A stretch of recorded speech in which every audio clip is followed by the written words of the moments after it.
So Javion, welcome to Tucson. How would you summarize your collegiate journey up to this point? Um, it's been a long journey. This is my fourth school now within 3 years, so I wouldn't say any of it has been a struggle, honestly. I feel like every place I've been to has been a stepping stone, especially me going to Texas last year. Um, it was just a learning opportunity for me. Although I didn't get on the field as much, um, it helped me overall. And why did you choose Arizona? I just feel like coming back to Coach Viney and Coach Brennan, and then coming back to a couple of guys that I knew already, would just be better for me, opportunity-wise, if I wanted to play at the next level. Um, for both of you guys, Coach Viney was talking about during the interview process when you're in the portal that he will ask hard questions of you, like why are you doing this? You know, what went wrong? Why are things going to be different here? What do you recall about those conversations, and what are some of the things that you?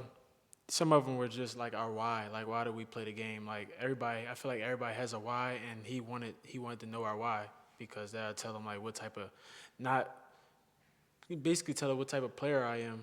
Like, and I explained to him like my life journey and what I go through on a daily basis, and how I fight through things, and that's how I basically just told him up front like what I was and who I am. For me, coming back to him, this is my second time coming with him, so he was just asking what was wrong at the last school, which was nothing necessarily wrong. I just felt like it wasn't the place for me to be at the time. So Javion, you went from Oakland to Cal Poly. That's where you started, San Jose. Then, do you think that maybe you were under recruited, maybe a late bloomer? What has led to your ascension as a player?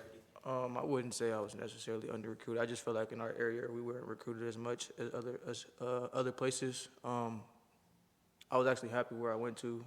I went to who wanted me at that time. Cal Poly was the place that wanted me, so I felt like that was the best fit for me.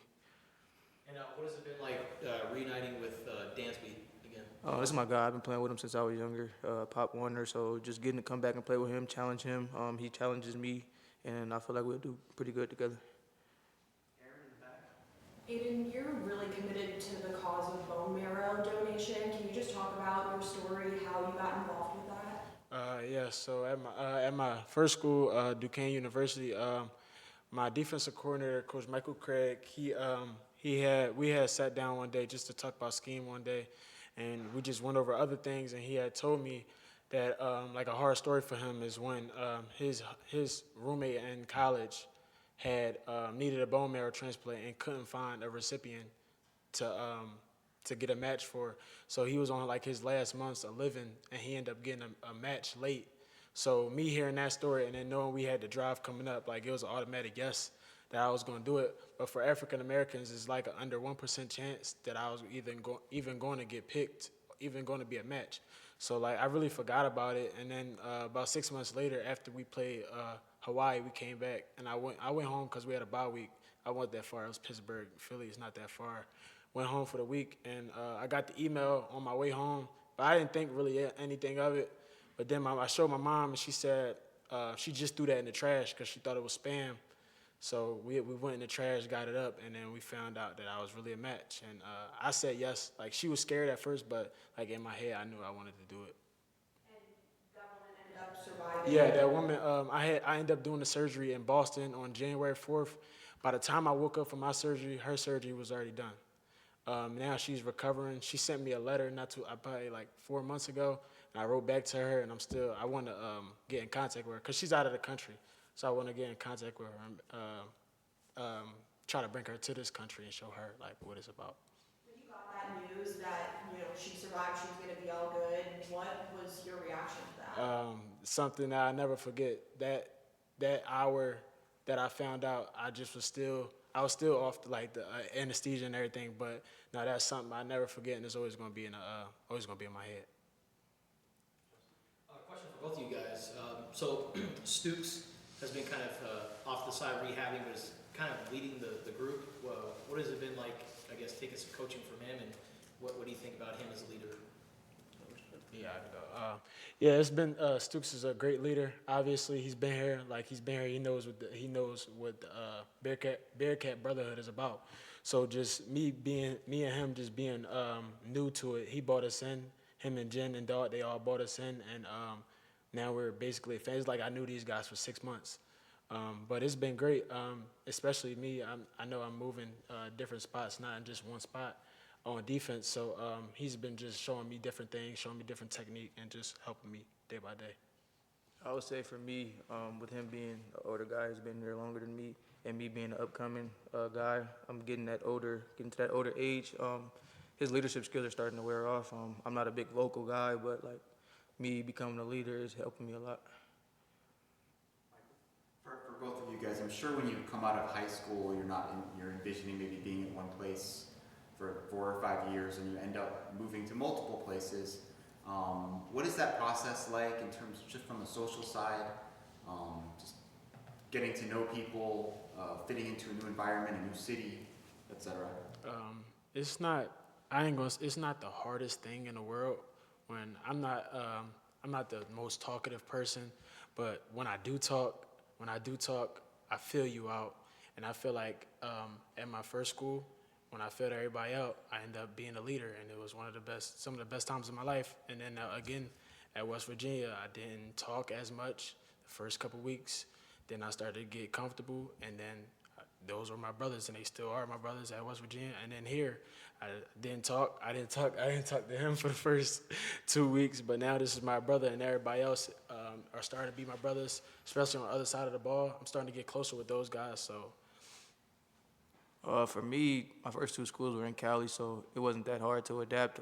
Cal Poly being 3 hours away from home, it was easy for my family to access to me if I needed them to. I'm not a big person that gets homesick, so I wasn't too worried about it. And then me going to San Jose, it was hard in a sense just because I felt like it was too close to home at points, but it didn't affect me as much. And then going to Texas, I feel like it was a little harder to me being around a team full of Texas guys. It was harder to adapt. It was probably roughly 10 of us from Cali. We stuck with each other, but from a social aspect, like, I'm not the most talkative guy. I'll talk to you if I know you, but as I got to adapt to my teammates, we were pretty good. What about here? It was pretty easy. I fit right in with these guys. They joke around. I joke around sometimes. Sometimes we get serious, but we love each other. Another question for both. In whether it's one-on-one drills or team periods, who are maybe some of the most challenging receivers that you guys have gone up against? I feel like our receiver room is pretty stacked if you go from outside to inside. I would say Chris Hunter, Chris Hudson, those two, they give me a lot of work. Trey Spivey, they give us a lot of work outside. So I would say our receiver room is pretty stacked. So. And for me, JP, just a lot of the slot guys, Nunu, and also Chris Hudson. Those 3 pretty much. Those who I match up with a lot. So those guys give me the most work. And then, Ayden, can you talk about the story of just kind of the recruiting process? Because I think you canceled other visits, right? Yeah. To commit to here. So what was that process like? Yeah, I'm not like if I go back to like West Virginia, like I had a lot of visits set up. Like I think I had Cincinnati, West Virginia, and then Indiana. I went to Cincinnati first, and then I went to West Virginia after, and I just felt like that was the place I wanted to go. Like I'm not the guy that needs to go to 1,000 places just to go on vacation. Like if I feel like it's home and I feel like this is where I want to be, this is where I want to be, and that's how I felt here. This was my first visit, and I felt like this is where I wanted to go. And just the opportunity. I know I had opportunity here. And I know Coach Ronnie, just how he talks, how he talking to me.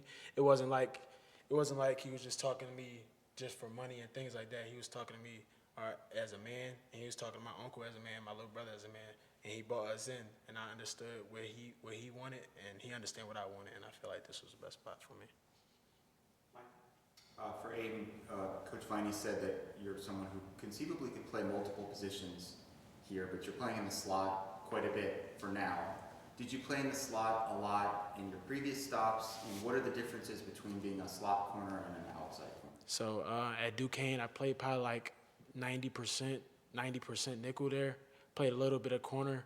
Played a little bit of corner my freshman year, but my sophomore year I played mostly all nickel. And then transferring to West Virginia, I played pretty much both, like probably like 75-25, more corner. and then now transitioning back to nickel, just getting my feet back, get my feet back warm inside, because it's different inside. You have a little bit more help, but they have a two-way go at times. It's not like at corner where certain splits, you can do this and that. And the inside, you have a two-way go. So just slowing my game down and just understanding different splits and how certain receivers are coming off that's how. And with that being said, I noticed you got in the backfield a lot today. Are you blitzing maybe more than you have in your previous stops? Nah, not really. It's pretty much doing the same as I've been when I have been at nickel. I don't feel like it's really no difference. I'm playing a lot of the same stuff that I played. Not really, none. As a defensive back, though, do you like being able to blitz and? Yeah, I like being closer to the ball, more action, obviously, and that's more production.